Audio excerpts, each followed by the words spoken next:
السلام علیکم ورحمت الله وبرکاته. د بیبي عائشې صدیقې رضی الله عنها خبرات دي چې د مبارک ویلي دي چې هر هغه ښځه چې خاوند یې ولاړ شي په سفر باندې غائب سي او دا زینت نه کوي او پښو ته زولنې ور واچوي وځینه او هغه خپل ښایست وځنډوي چې خاوند یې راځي تر هغه وخت پورې او دا خپل فرج محفوظ وساتي، د چا سره تعلق نه ولري او 15 وخت لمونځ کوي. نو دا وایي چې رسول الله صلی الله علیه وسلم دغه ښځه به په ورځ قیامت الله جل جلاله په یو ډېر ښایسته مقام کې راپورته کړي چې مېړه مؤمن و خو هغه ته به په نکاح ورکړي، د دې خاوند مړ شو او پر ایمان هغه ته به الله په نکاح ورکړي،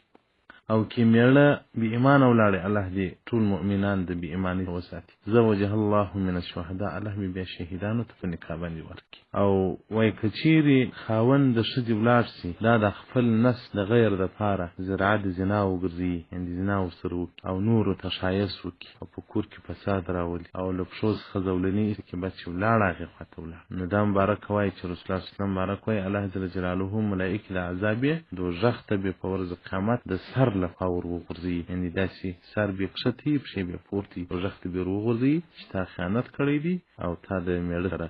ظلم او جفا کړی ده، دوزخ ته به ولاړ شي.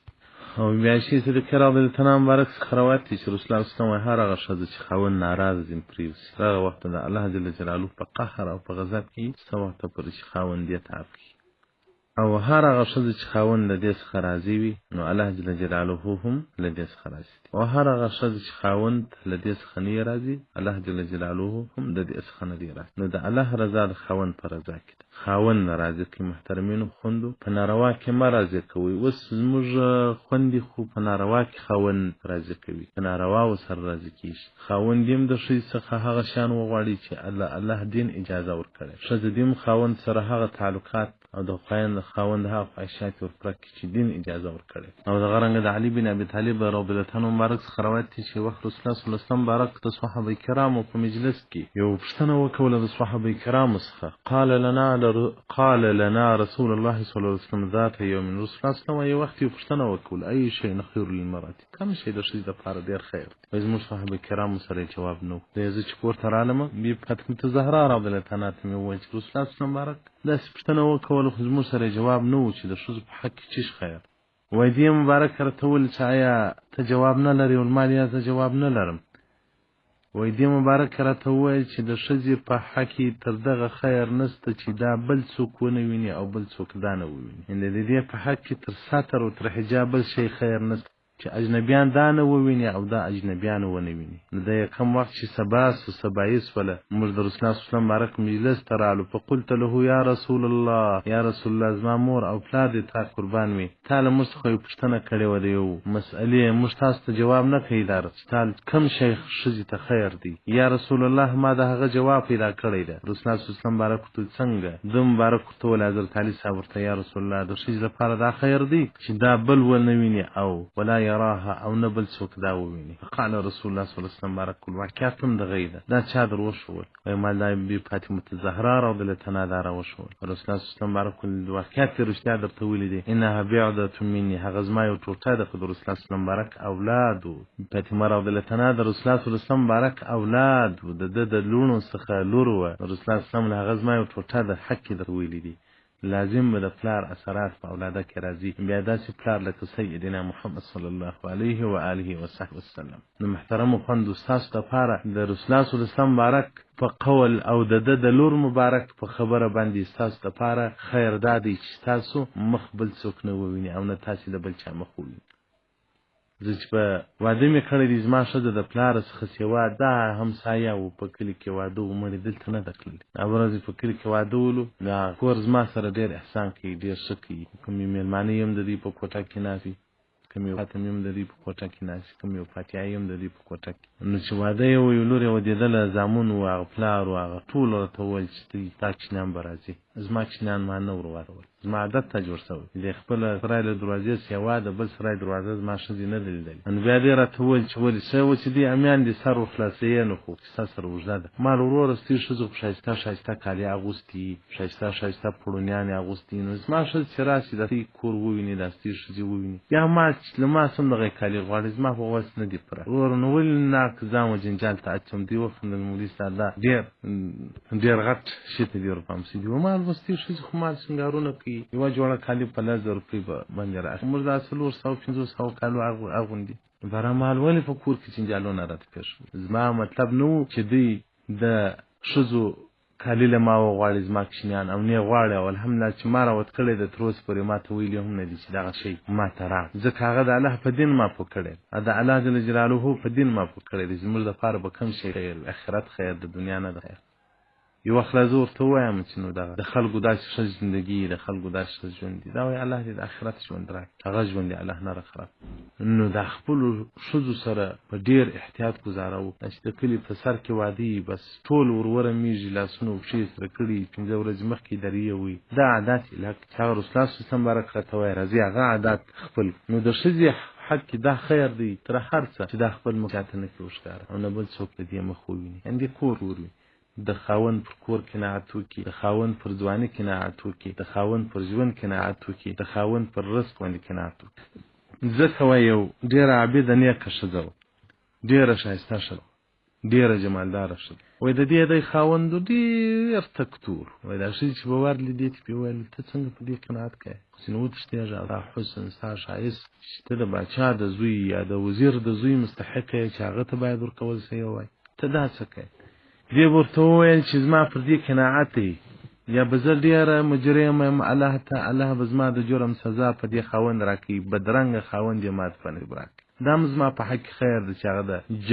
جرم او د ګناهو سزا الله په دنیا کې راکوي ولیا به زه بده یم الله به هغه زما کسات په دنیا کې راکوي ځکه رسول الله صلی الله علیه وسلم ډېر امتیان ده زما به چې مجرمین وي الله جل جلاله د آخرت کسات په دنیا کې د نو کاږي پاکې بوي نو دې به زه به مجرمه یم نو دا خاوند زما په حق کې د ګناهو د پاکېدلو یو ذرا جوړه شوم قناعت وکړي او یا به دی نیک سړی وي الله جل جلاله به دته زه یو نعمت ورکړی یم ورکړی یم نو د الله جل جلاله نیک ما ته قناعت کوي زما بس دی نو محترمینو خوندو که مو خاوند رنګ نه وي د کار دا نه لازم دا راځي ښځه به ښایسته وي خاوند به بدرنګه وي خاوند به ښایسته وي ښځه به بدرنګه وي دی به نو سړی نه کوي چې ښځه بدرنګه سو خاوند به پر نورو خورو باندې سر چټي واره زینایو کې داسې ډېر د دوسیه ماته راغلي دي ښځو ټلیفونان راسره کړي دي چې ته داسې اسکاره وښیه زه یم په کراچي کې زه یم په کابل کې خاوند مې په دوبۍ او په نورو ځایو کې په پردیو ښځو باندې اخته دي ته یو ذکر و دعا راوښیه زما نمبر یې له نیټه پیدا کړي له کومې خوا پیدا کړي خو اریان سم ښځو ټلیفونونه نو خاوند هم دی نه کوي چې ښځه یې بدرنګه وي نو بس باره دی په نارواو باندې اخته نو ښځې دې هم دی نه کوي چې خاوند یې بدرنګه وي دا نو باره ځان په نارواو اخته کړي باید صبر وکړو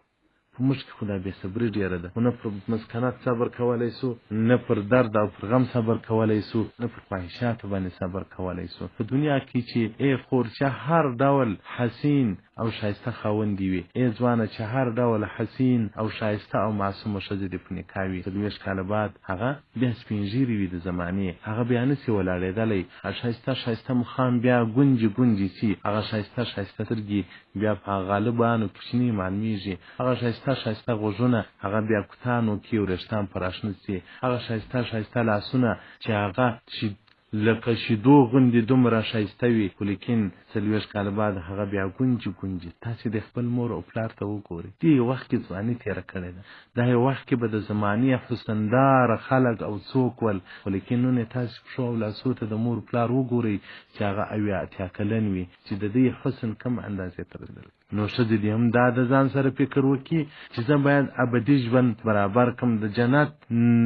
هغه خاوند ځان ته تیار کم، زه د الله په دین پایبند سم، په جنت کې به الله ماته میړه راکړي، یا به دغه میړه راکړي چې دا په دنیا کې را سره و که پر ایمان لاړې را سره، یا که نه واله ته به بل میړه راکړي. څومره چې ښځه عابده جوړېږي، څومره ښځه نیکه جوړېږي، په جنت کې به مقامات غټېږي. او خاوند هم دا سوچ کوي چې دغه د دنیا ښایست تلونکی دی، خو باید د ابدي ښایست دپاره، د ابدي سترګو دپاره، د ابدي حسن دپاره باید